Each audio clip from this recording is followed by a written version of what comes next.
Welcome to another edition of the New York MRA Hot Seat. Today I'm here with special guest Steve Schlesinger of Schlesinger Associates. Steve, welcome. Thank you, Paul. Happy to be here. Great. Well, one of the things we like to do to start off is we give you an opportunity to take a little bit of a shameless plug. So why don't you just take a brief moment and tell us a little bit about your company? Sure, absolutely. Schlesinger Associates has 19 offices around the world. There's 16 in the U.S. I'm sorry, 14 in the U.S., 3 in Paris, and then 2 in the U.K., London, and outside of London. We primarily focus in qualitative research, but we've recently launched a quantitative area as well. And we're basically working across all different sectors. It's been a great business, and it's been up and running for a little bit over 45 years.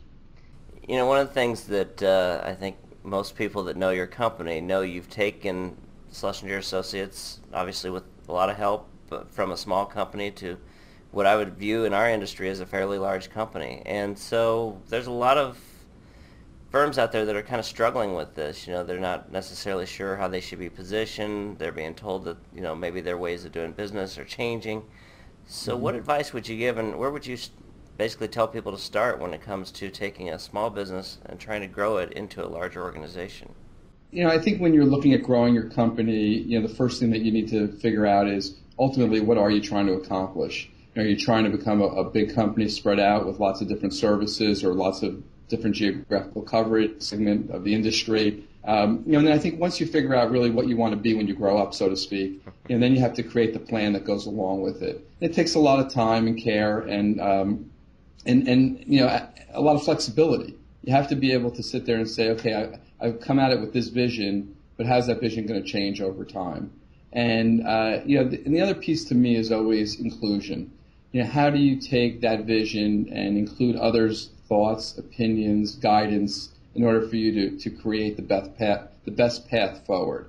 For me, that guidance comes from my internal staff. And then it also comes from a lot of external partners, people that I'm strategically involved with in business, clients, friends, advisors. Yeah, that's great. So what do you think the biggest challenge is today when it comes to trying to grow a firm? Well, I would say that there's a variety of challenges. There's obviously the financial side. How do I get it done? You have to be a little bit of a risk taker, hopefully calculated risks, but you need to be able to financially get there, and that needs to be planned out accordingly. I think that there's the effort of coming up with the right infrastructure to do it. How are you going to support that growth?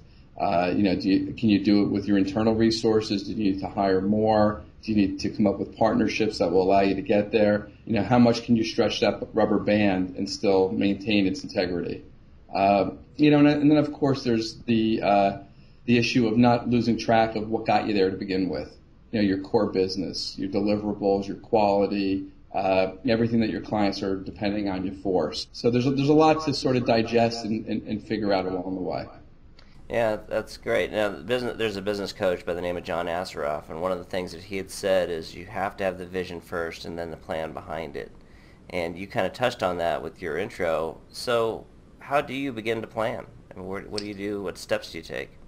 Well, I'll give you going through some planning right now. And, this planning will probably take us upwards of 6 to 8 months to do. It involves, hiring an outside consultant. It involves a lot of internal debate. It involves going out to industry thinkers, people I respect and I believe have a good handle on what's going on out there, and really just gathering a lot of information and then coming up with that plan. And that plan is then debated, kicked around, understood, and then from there, for us, if it involves many different, sort of what we call vision teams. People can then sit there and create tactics and goals to accomplish those visions. Yeah, so the one thing that I think holds a lot of people back, and it's something that I think scares people, is the idea of growing too fast. We've all heard about those pitfalls. So what are some of those dangers, and have you faced that? What are some of the dangers of growing too fast in an organization? Yeah, I mean, we've been pretty fortunate to not get significant issues. But, there are growing pains along the way. I would say that they come in two places. One is, have you hired up enough, or have you gotten the right people on board to take you to that next place? The second is your internal staff that you have before you started growing. Have they adopted well to the growth? Are they accepting of it? It's going to be a different company when you're 10 people than when you're 100. And it's going to be very different when you're, in my case, when you're two offices and then all of a sudden you're 19. So, you really need to communicate well. You need to understand, and you need to have an openness in terms of the dialogue, especially internally, to know where you're really hitting the mark and where you're really missing it. And then, obviously, from there, react appropriately. Our goal, of course, is always to be more proactive and try to anticipate these situations well in advance. I will tell you that today it's much easier to grow than it was 10 years ago when we really started growing fast. Now we've got the infrastructure to support a lot of our growth without hitting too many bumps in the road. Back then, it was definitely a lot harder. Yeah, so, when you look at growth, I think the big debate that a lot of people struggle with is, do we diversify? Do we have a really targeted approach? I mean, diversification, obviously one of the pitfalls is you lose that maybe label as a specialist. So what's your opinion, and how do you look at growth and diversification versus targeting? Yeah, I think it's, to me, I look at doing both. I don't think the answer is one or the other. I was talking with a colleague recently, and we were talking about the core versus outside the core.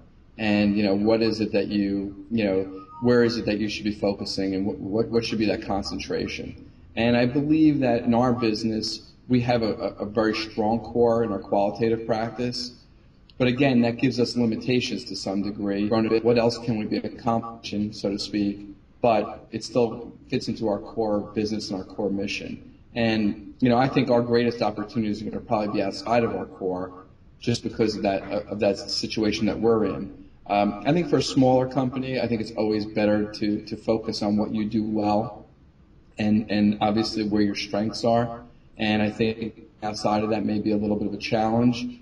But, again, you want to uncover every opportunity. You don't want to let anything sit there, and especially if it's something that you believe that you can leverage to create success. Well, now, one of the things you mentioned that I thought was really interesting is that you said it's easier to grow today than it was 10 years ago. And, obviously your company's in a little different positions, so maybe that helps facilitate that. But when you think about the next few years, what are some of the challenges you think small businesses are going to face, and how should they be looking at growth? I mean, do you think that trend is going to continue, that it's easier to grow? I think for a small business it's going to be difficult, to be honest with you. I wish that wasn't the case, and I think about that not just from our industry, but from most industries. There's been so much consolidation, there's so many big players out there, and they have so much more leverage in the market. It becomes hard to compete as a small company. I think about that from the local hardware store to companies within our industry. But I believe that there's great opportunity, and a lot of it is dependent on deliverables, the ability to take risk, the ability to not be afraid of failing. If I use my smarts and my ingenuity, I can go out there and create something that's special. In our industry, I actually think that it's possible because much of what we do is built on relationships, and so much of what we do is built on the quality of what you can give to a client. And small companies can do it just as well as big companies, sometimes even better. I think the hard part is that growth today is a little bit more tricky because of the liability associated with it. Financing is harder. The ability to do things without personal guarantees is much more difficult. And people in general, because of the downturn of 2008 and 2009, are a little bit more adverse to take those risks. But I think for the person who's hungry and motivated, there's still plenty of opportunity. Yeah, well, that's great.